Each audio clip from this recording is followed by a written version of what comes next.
There are 5 types of costs: fixed costs, variable costs, semi-variable costs, direct costs, and indirect costs.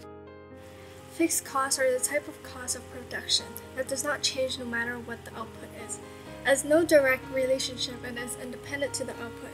For example, no matter how much a business sells or produces, a company still has to pay the same amount of rent.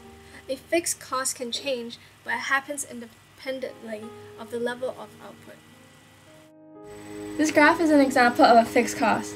As you can see, as the firm's output increases, the cost doesn't change and remains the same throughout. This is because fixed costs are independent of the level of output, as mentioned before. Variable cost is a type of cost that changes in direct proportion to the level of output. As the output level increases, then the variable cost of the production will increase too. This means that when the output level doubles, then the cost would also double. For example, when a company produces more, then the raw material cost would be increased. This graph is an example of variable costs. Variable costs are directly proportional to the level of a firm's output. As you can see, as the output level increases, the costs increase as well. In reality, it would be difficult to classify costs as fixed or variable costs. Most costs are classified as semi-variable costs. These costs are the ones that contain elements of both fixed and variable costs. They only change when the product or sales exceeds a certain level of output. For example, telephone plans have predetermined numbers of free minutes with a standing charge, meaning that there is a fixed minimum monthly charge.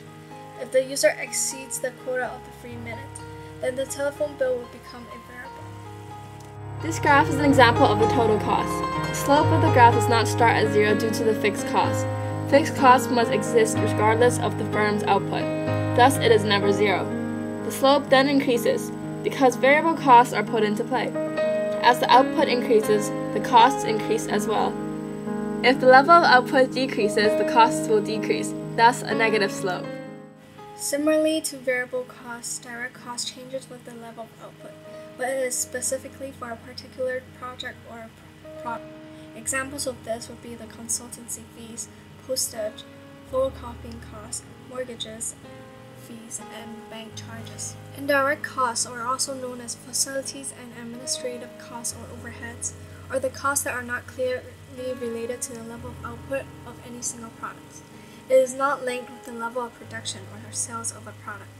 Examples of this would be the securities, stationery, shipping and postage costs, utilities bills, advertising, and administrative staff salaries. This Venn diagram shows that both variable costs and direct costs depend on the output, while both fixed costs and indirect costs are independent of the level of output. Semi-variable costs can be both independent or dependent of the level of output. Some variable costs can be direct costs and vice versa, while some fixed costs can be indirect costs and vice versa. This is the result when the fixed and variable cost gets put together. The result is the total cost, or the mixed cost.